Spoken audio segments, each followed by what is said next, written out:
Welcome everyone to today's webinar. I am Lauren with Becker's ASC Review. We will begin today's webinar with a presentation, and we will have time at the end of the hour for a questions and answer session. You can submit any questions you have throughout the webinar by typing them into the Q&A box you see on your screen. We look forward to hearing your questions.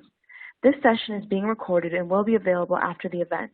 You can use the same link you used to log into today's webinar to access the recording. At this time, it's my pleasure to start today's webinar by introducing our presenters. Damien S. Berg is Regional Sterile Processing Manager at UC Health. Jeremy R. Ralston is Facility Engineer and Safety Officer at San Luis Obispo Surgery Center. Brandon Coombs is Vice President of Business Development at SurgeLogs, and John Castro is Product Development Manager at SurgeLogs. At this time, I am pleased to turn the floor over to John to begin today's presentation. Hello, everyone, and thank you for joining us today. As Laura mentioned, today we're going to be talking about the benefits of digitizing regulatory compliance processes.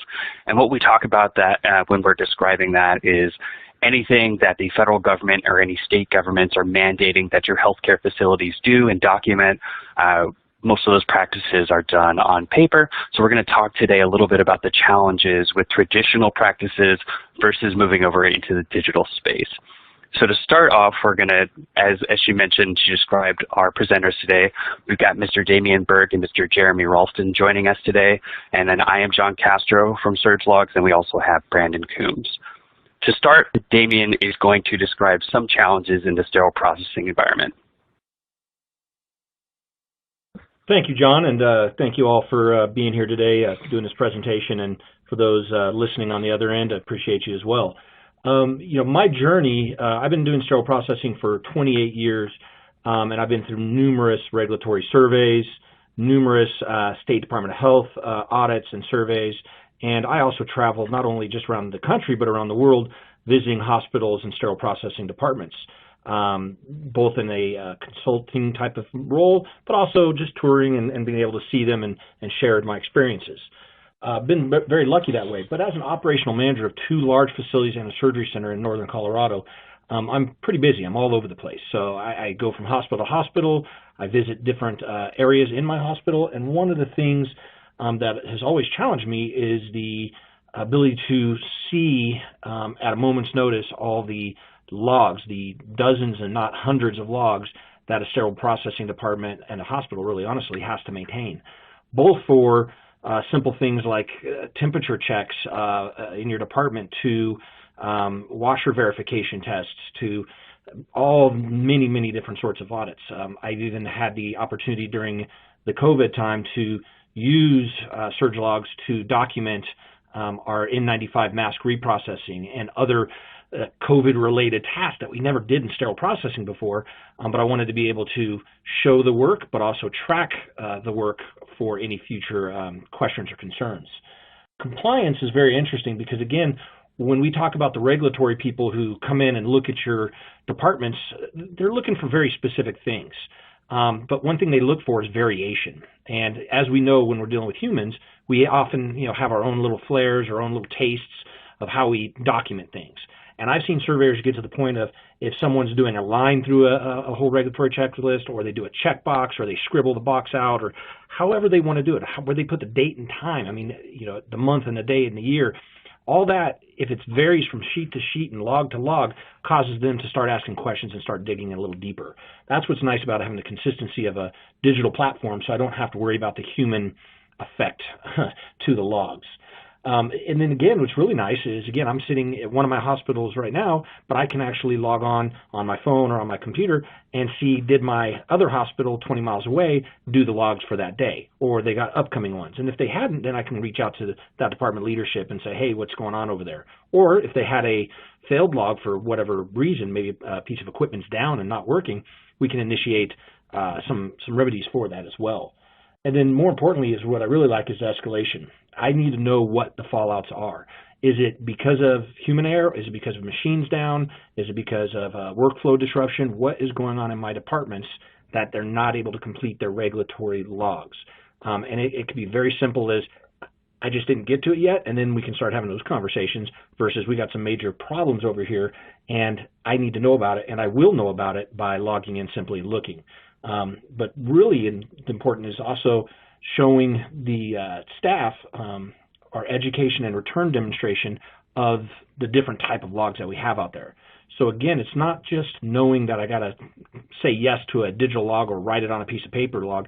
It is understanding why I'm doing it. So manufacturer's instructions for use give clear guidance what needs to be done with certain pieces of equipment. The staff don't just do a checkbox, they actually have to understand that because we've put the IFU steps into the surge logs. So it's not just simple, I did this task for the day, I've done all these tasks in this order according to the manufacturer. So we're putting the knowledge and the why behind the log, and that's why really important for me as a leader in this field, and that's the story I wanted to share. So I'll pass it on now to my colleague Jeremy.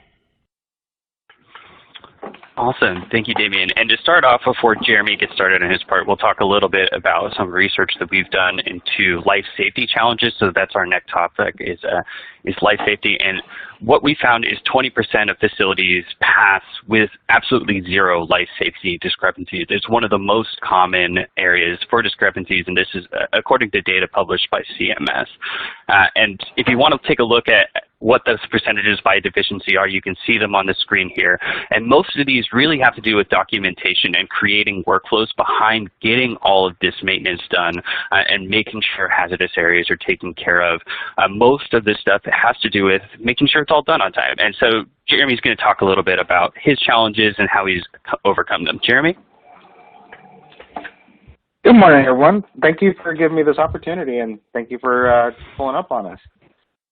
So with doing life safety, I've kind of gone through this, and we all follow the same regulations and same policies pretty much across all the companies I've worked with. I've been doing this for quite some time now. Just every facility has different practices on this.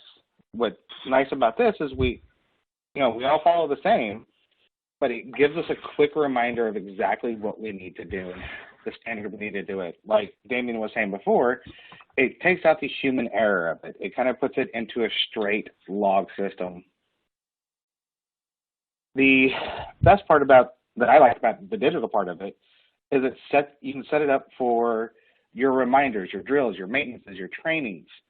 Everything pops up, so it gives you that exact time limit because, I mean, like your fire drills need to be done every so often, so it's every quarter, and they need to be done at different times. And it's quick and easy to pull up on my search logs where I can pull it up when it gives me a reminder that I need to, what time I did my last one, so I can make sure I can vary that time off.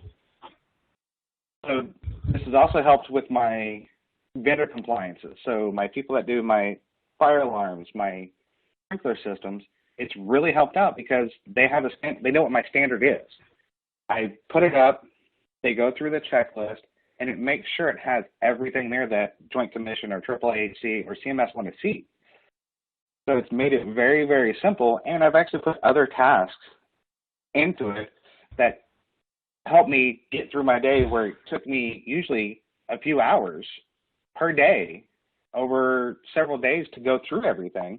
And now it takes like 1 or 2 hours just to kind of go through, do my checklist. And if I get interrupted, I can stop, help those people, do what I'm supposed to do. Like we all get interrupted, through the day, the patient care or something like that as we're going, because that's priority in what we do. And then we go back to our job and our task. And it's very simple to be able to pull it up on my tablet or on my phone and just keep going with what I'm doing. So, and instead of having to walk around with a binder or a clipboard, it makes it very, very simple. So, and it also makes surveys very, very easy. And Jeremy, if I could follow up and I can ask you, with all the varied time frames of all the different tasks in life safety, you've got weekly generator checks, quarterly drills, biannual drills, all that good stuff. What was your process like before moving into a digital system? How would you keep track of everything?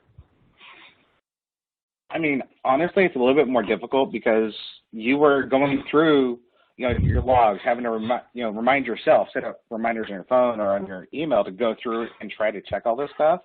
Where now, instead of me, it takes out the human error like we were talking about before, where it's as simple as pulling up, oh, look, I need to do this today, and I can knock it out really, really quick.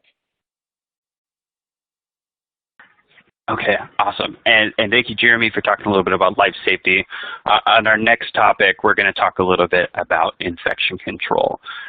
So of the Joint Commission surveys in 2018, 52% of surgery centers and healthcare facilities were cited for IC 020201, which is the reduction of infection risk from equipment, devices, and supplies. So infection control is really, really difficult, and it's really, really redundant. And so if both of you could talk a little bit about the challenges you face in your infection control programs and how you overcome them.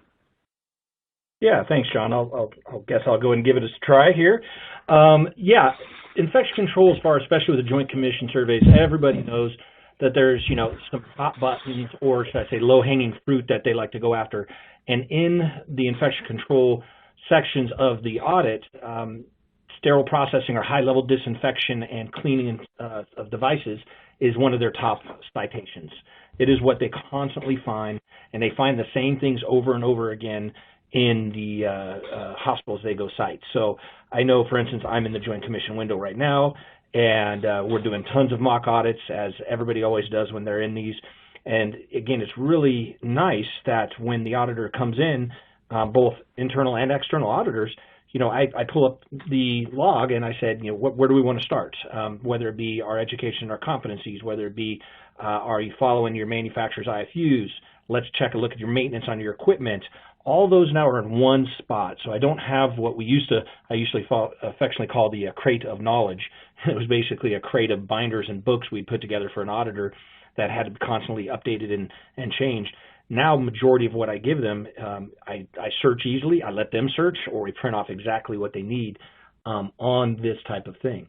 That's at least my perspective right now on that. So they look for those hot button areas that every hospital has, because that's what they keep finding. And if they keep finding, they're going to keep going after them until that reduces.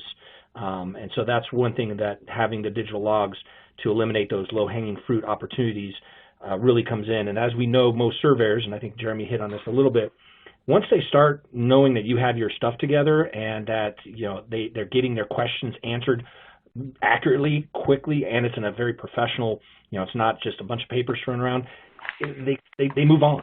So they kind of leave you alone because they're like, this is no fun for them, let me move on to the next task.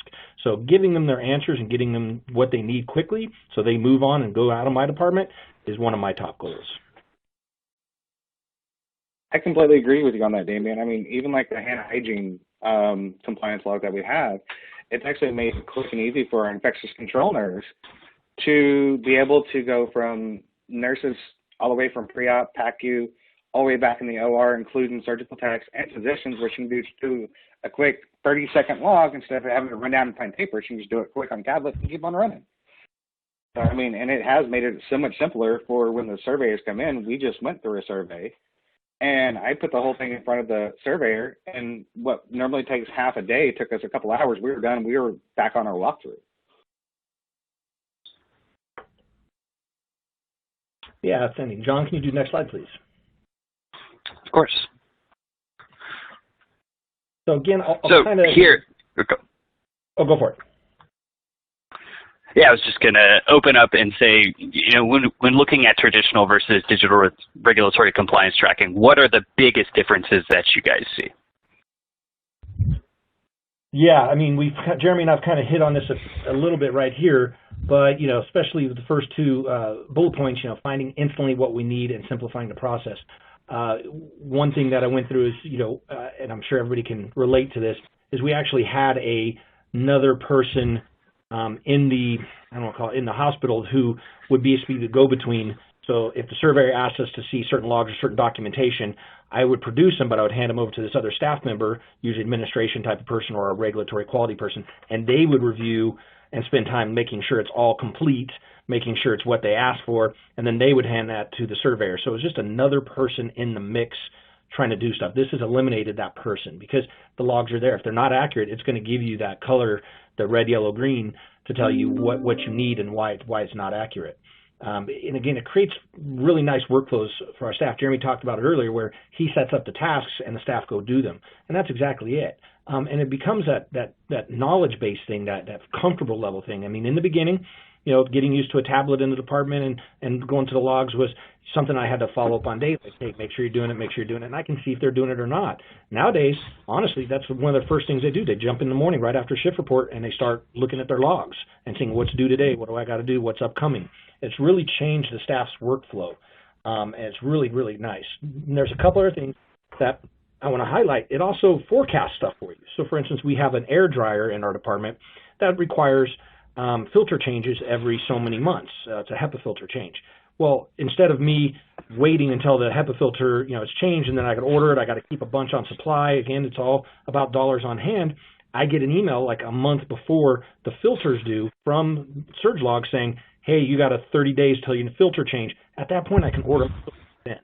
So again, it's changed how I do my workflow because I don't have to either order last minute and pay for extra shipping, or I don't have to order a bunch ahead of time and not only spend the money when I don't need to, but also storage space for those. So it's really reduced my process steps, my workflow on how I interact with it. I completely agree with that. I mean, it's made just going over life safety and the generator logs, and even with the vendors going over their notes as they do stuff, instead of them having to truly check out with me, I can look over the log and just give them a quick thumbs up, say, hey, have a good day.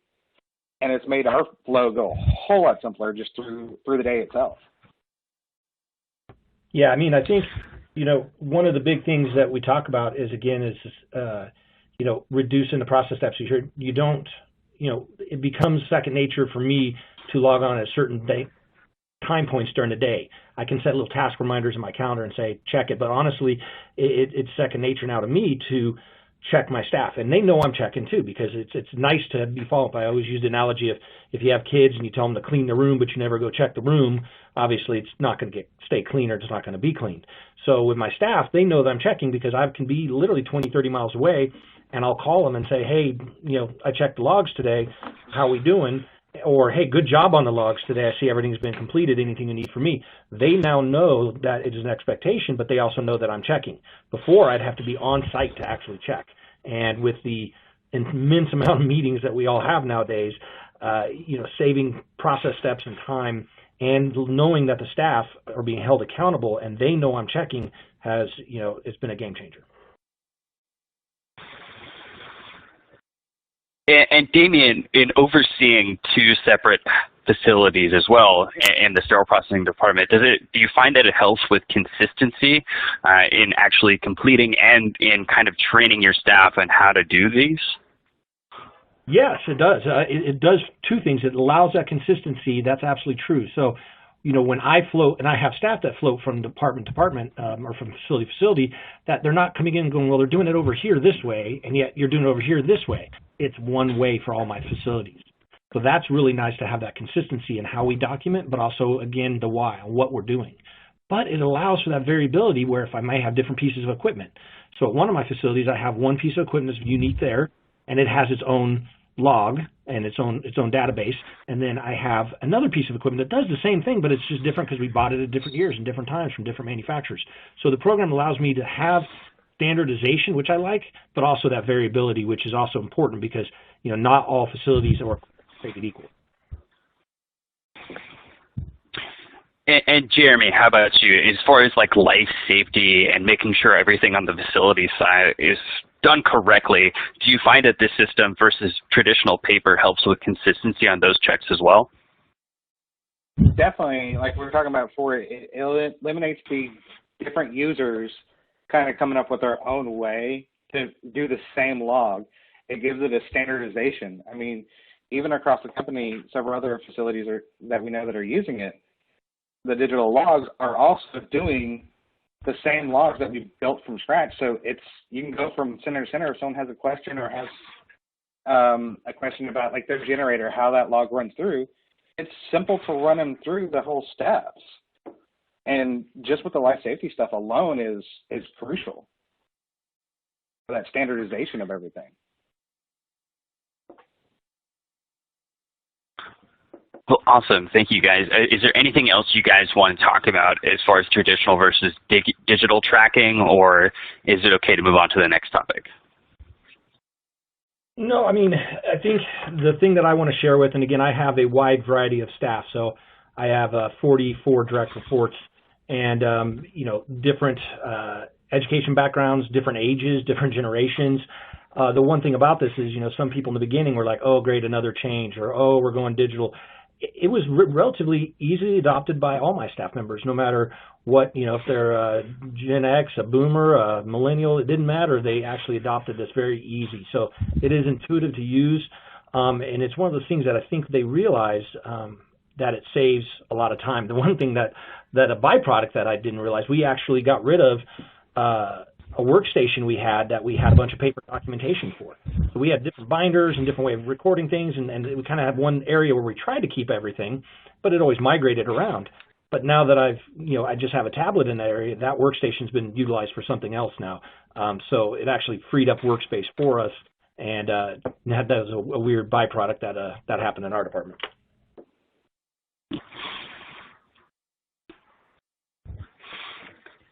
And Jeremy, anything else you wanted to touch on? No, just I agree with Damien. I mean, definitely through the the generations, everybody's accepted this. It was a little rocky at first, just because it's something new, and that's pretty much anything in the healthcare facility. But after a few months of it, everybody kind of got on their little own with it, and it actually ended up making more logs and more little standards and trainings and stuff like that to do on it. And everybody really enjoys it now. Awesome. Well, I'm going to thank both of you guys, Damien and Jeremy. Thank you so much for talking about the challenges and your thoughts. And I'm going to turn it over to Mr. Brandon Coombs, who's going to be talking a little bit about one of the tools that you can definitely use. Yeah, thanks, Jeremy. Thanks, Damien. Really appreciate it. You guys hit on a lot of, you made my part really easy. And thank you for everybody that took the time to listen to this webinar. The beauty about hearing both Jeremy and Damien speak is they're at both ends of the spectrum, right, as far as size of facility. And what we hear a lot from our team hears every day is, well, we're just a small 1 OR ASC, or we're a huge hospital and this would take forever to implement. Well, now you've heard from two end users from both ends of the spectrum that it's for everybody. And I'm going to go over a few points to show you exactly why. And what takes up a lot of the time in most facilities, and as you can see here on the screen in this slide, is checking those binders, or like we say, having binder parties. You guys have all had those. Organizing your audits, your copies, and your reporting, like Damien spoke about, like going between hospitals or facilities. That's time. Or for a lot of you, you have to jump on a plane to go to the different facilities if you're a regional director or for all of the leadership.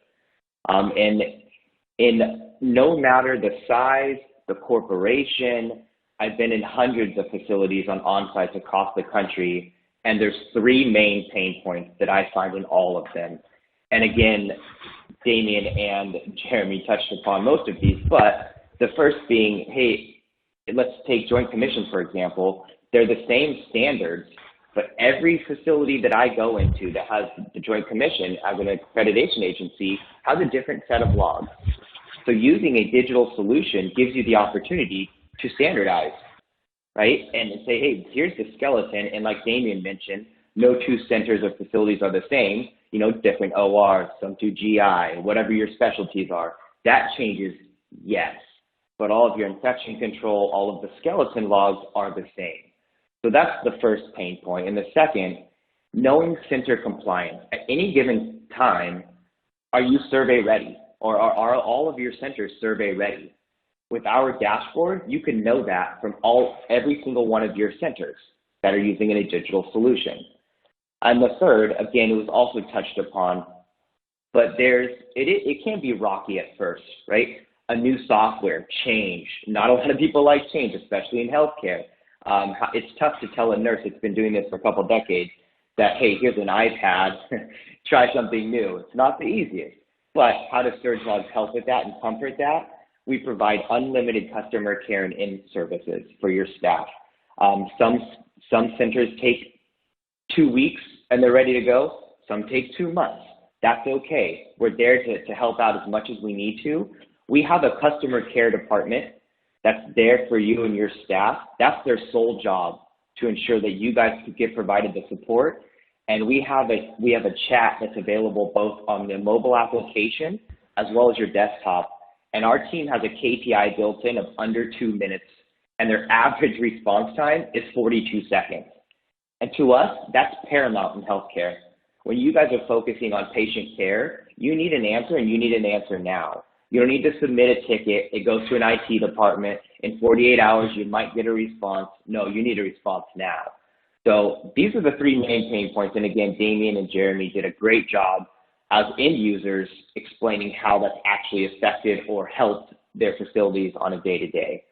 And what you guys might be thinking is, well, how can this change and what is the big difference, right? Well, by using a digital solution, or opposite, by using paper and moving to a digital solution, you're saving a bunch of time. And as end users, your clinicians, your DONs are going to be very supportive of this. They already put in enough time for patient care, right? Long hours, long days. Your storage costs. There have been plenty of times I've walked into facilities and here comes the Staples guy with reams and reams and reams of paper, right? And that's a monthly cost of paper, toner, storage costs. You guys are all nodding your head yes right now because all of you have this. Accuracy and peace of mind, which Damien and Jeremy talked about, right? Doing something with pen and paper, if you're like me, your handwriting's perfect. That's sarcastic, but it's all over the place, right? And you have meat orders, they're always on time, you're getting pinged when things are due. And again, a perfect example was the filtration system that Damien has within his hospital. You don't want to know the day before that you have to replace that. We let you know 28 days in advance. So same thing with supplies, medication. So these are some great benefits as far as, moving from paper to digital. A lot of you are also asking that are very business minded, well, what are your quantitative metrics there at SurgeLog that can help us, right? Well, we took that and created a couple of use cases within our ASCs. We have a 1 OR, a 2 OR, but you can see in these slides, and not to get too detailed, but it can save you hundreds or thousands of dollars on every month, right? Depending on the size of your facility. But again, I mentioned that the paper, the toner, the storage, that adds up. So those quantitative metrics are extremely important. And for business-minded people, how much money is this going to save me? Well, it's going to save you labor, time, your paper, your toner. All of these metrics equal a lot of money. So with that being said, you're finally asking, well, why SurgeLogs, right? Our digital solution is completely customizable. You're not stuck to a specific template. Again, we're a mobile application as well as a desktop application, right? So your team can walk around with a tablet and not have to transfer information or log into a portal or go into a website. So it's very convenient. Your email notifications, you get pinged on daily notifications depending on the frequency of your logs, and you get automated reminders. You can set the permissions of each individual user. As Damien mentioned, he has the same users at different hospitals. One may be a different user setting at one hospital than another. You can do both of those within our system. Also, a lot of you leadership have to report or take reports and roll them up on your end of month reports or what exactly is happening with our logs. We have auto exports that are sent out on the frequency of your choice automatically to your email with a hyperlink, so you can roll those reports up. You can create nice graphs from Excel, whatever it is that you need to do to provide your direct reports with your information, we can supply that for you. So at the end of this webinar, our goal, folks, is we want to be able to have the opportunity to show you how we've done this in hundreds of ASCs and hospitals around the country. And not only just hearing it from Jeremy and Damien, but we want to hear your story. We want to show you, we want to have a quick discovery call. We want to set up a custom demonstration because, again, no two ASCs or hospitals are alike. We want to show you how we can do this for you and your facility. So given the opportunity, we'd love to hear from you and have a quick discovery call. And from there, I'm going to turn it back over to to John, but I do want to give one final thank you to everybody on the call today, including Damien and Jeremy and John. You guys have been great. So thank you so much, guys. All right, well, thank you, Brandon, and thank you, everyone else. I'm actually going to turn it straight back to Laura for questions. So feel free to visit us at surgelogs.com to set up your demonstration if you are interested in this platform. I'll leave the slide up so you guys can have access to it while we answer some questions. So Laura, the floor is yours. Thank you. Thank you so much for that fantastic presentation. We'll begin today's question and answer session. Please submit any questions you have throughout the webinar by typing them into the Q&A box that you see on your screen. The first question that we have here today is, what do surveyors think of digital documentation? So I'll start that one off, and then I'll pass it over to Damien or Jeremy.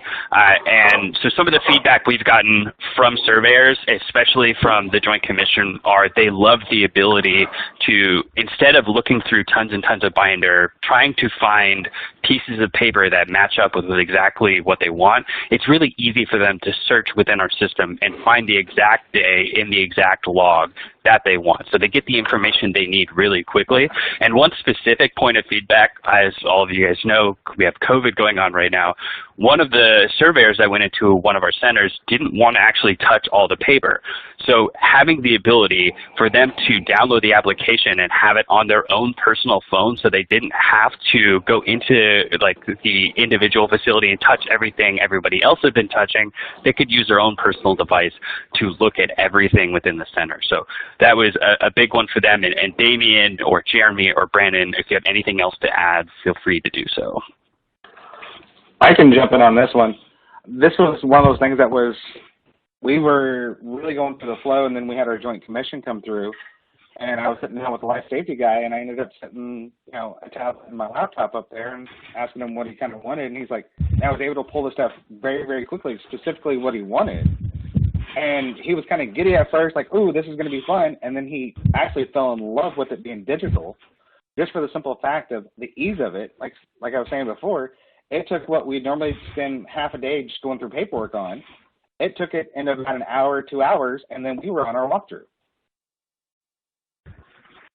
Yeah, exactly. I mean, I honestly have not had a survey with using digitized logs or surge logs yet. However, like I said, I'm in the mock survey mode, so I've got our corporate audit teams and our local facility regulatory IP, environment of care rounding that's going on monthly. Because we are in our window, and they are all, again, they came in, they saw, they got what they need, and they moved on. So they're excited for it too. What's nice is we're actually starting to share it with other not share it, but share the knowledge with other departments, like our endoscopy department, who's part of peri-op services, other sterile processing departments in our system as well. This is a system-approved product, so they have access to subscribe to it as well too. So it's nice that we're not only just keeping it here, we're actually starting to spread the knowledge of digitizing. Really does make the audits and the surveys go much better.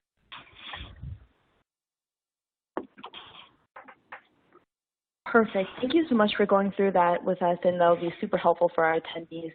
The next question we have here from one of our attendees is, do all of the digital platforms have the reminders that you were discussing during your presentation?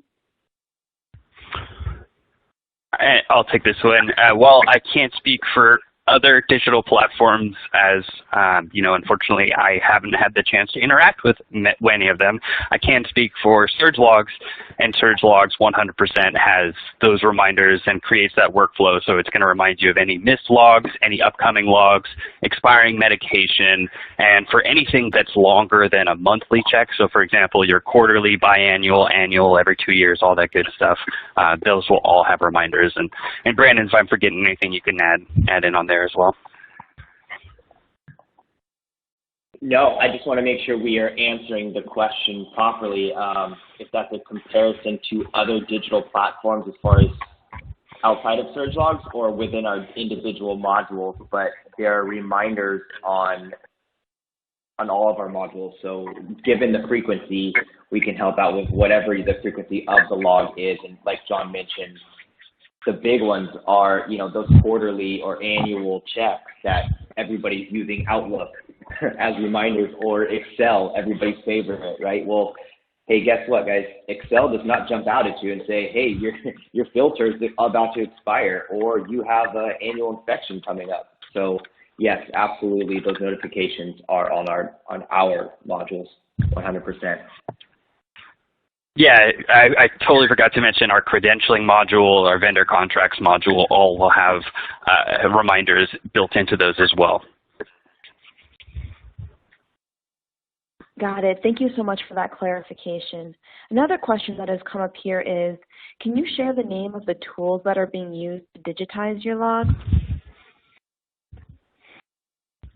Yeah, so Search Logs is the overall platform, and then inside of it, we've got different modules named Surgical Logs, which is most of the documentation, pretty much your digital version of the binders that you have right now. Credentialing, which handles staff credentials and nurses license. We have vendor contracts, which handles contracts with outside vendors, as well as reminders for any automatic renewals. And then we have a narcotic logbook, which is a DEA compliant permanent record of any narcotics transactions within the facility. And our procedure logbook, which tracks procedures.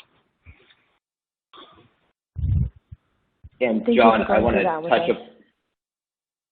Sorry, Laura. I just wanted to make sure that we answer it thoroughly in case we're not understanding the question, but there's not a specific tool we use to actually digitize the log. So we have a team that digitizes every center's log because we want it to mirror their logs exactly.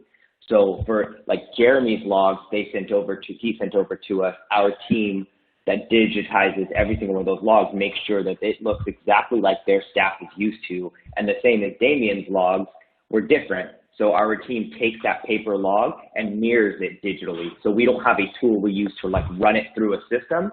We have individuals that take the time to ensure that the log is exactly what they're used to seeing. Got it. That's helpful to know. Brandon and John, I have another question for you. Do you have any endoscopy centers using the platform? We have several, Brand. Yeah, so we are partnered with a large endoscopy organization called Physicians Endoscopy. So we are very, very well versed with endo centers all over the country.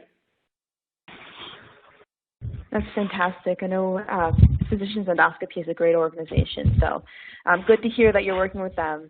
Now, one more question on the log side. Is the system compatible with CMS's system?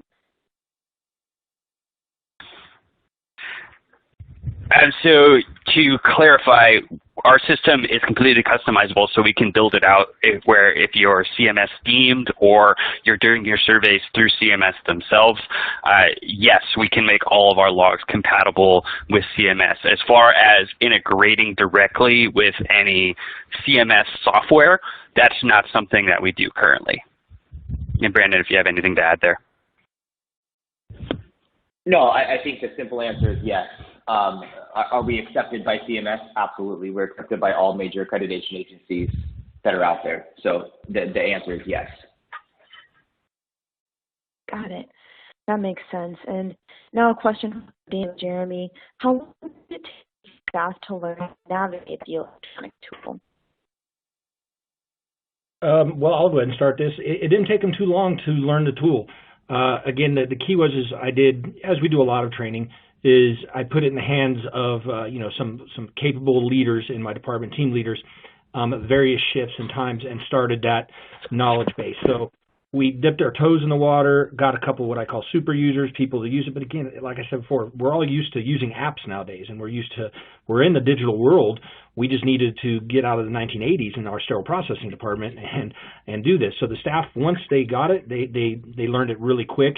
Again, it took a little bit of time, I'd say just a couple weeks for them with follow-up to know that this is something that is part of their daily routine. But the fact of actually learning it, it took a session or two sessions to learn it. It's very intuitive. I completely agree with you on that, Damien. I mean, it went very quick. There was the old schoolers that love their paperwork, that kind of took them a little bit to change. But once they started playing with the system and actually getting used to it, they actually went and actually was bringing me more stuff to enter and get set up just because of the ease of it. And they, it has become just a standard where they walk in, they pick up a tablet first thing in the morning, they start going, and it gets done throughout the day. That's perfect. I love that you said that because, yes, one of the other byproducts of this is my staff, I thought, and my leaders thought that we had all the logs covered. My staff once they were using surge logs, they were now finding other things that we did not find or did not discover. We didn't know we had a log for this thing, or we didn't know we should have a log, and they got very inquisitive, and they wanted to put more and more into surge logs so that we were doing things right, but we're also making sure we're accurate. That's great to hear. The next question I have, a few attendees are wondering about whether the templates are pre-populated. Could you talk a little bit about whether the templates are populated with information and, if you have templated logs for facilities that are just getting started and don't necessarily know what they need? Yeah, so I'll take this one. So we do have the option to pre-populate the individual templates. So if you are a center that is just starting out and you are AAAHC, Quad ASF, TJC, we've built out templated centers based on centers of ours that have recently passed their surveys. So you can start from a great foot knowing that all of these logs have been used in a situation that has resulted in a passing survey. So we have those that we can give to centers that are just starting out. And as far as pre-populating the information, once you fill out a log once, it can populate the information based on the last entry. So for example, if you're doing a really long inventory type log for your crash carts, your MH carts, after all of those, it's going to populate and pull all of those medication expiration dates and their lot numbers into the next entry. So we'll pre-populate that information for you as well to make it a little bit easier for your staff when you're doing those longer type logs. And then Brandon, if you had anything to add. No, I think you covered it. And that's a great question, because where we find we're very helpful is a lot of administrators or people starting out a new center, like, hey, I need direction, right? Like, what logs do I need? So we have those already digitized, no matter your accreditation agency. So whether you're a center that's been around for 20 years or a center that just broke ground and is opening doors in 3 months, we have a solution for you. Thank you for going through that for us. The next question I have here from the attendee is, how do I convert my process to a digital one? Brandon, I'll let you take this one. Yeah, contact us and we'll take care of all of it. And that sounds, I don't know, maybe a little confident, but how do you convert it? We do all that for you. So we mentioned a little earlier, so there's a few different options, right? And a lot of centers like to see, we have a list of logs, per accreditation agency that you can compare yours to. And then the actual conversion process, you could gather all of your log templates and simply scan them and email them over to us, and our team will create you your own virtual center, which will include your digital logs, and then we'll have a discovery and a review session to ensure that all of those are mirrored exactly how you and your staff need them. We also provide a tablet for your center, so you're not only getting comfortable on the desktop editing, reviewing the logs, but as your staff would need to actually review them, as they would, in a use case, pick up the tablet, and we make sure that it's all taken care of. So we do as much hand-holding as we need to ensure that that conversion from paper to digital is well-versed and that everybody's under a complete understanding, and we don't stop until the comfort level is where you want it to be. That's helpful to understand. And now I have another question here from an attendee. What is the biggest advantage of using a digital system?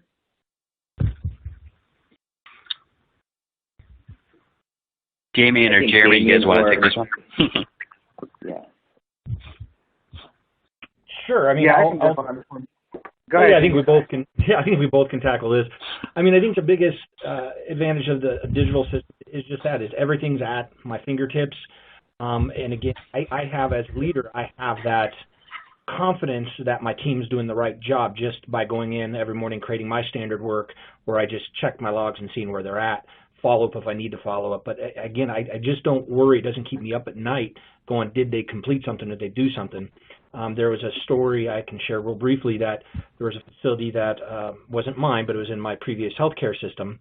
When a unfortunate event happened and the regulatory people started coming in really digging into processes and practices, they kept finding discrepancies in logs or logs that had missing dates and times or missing names.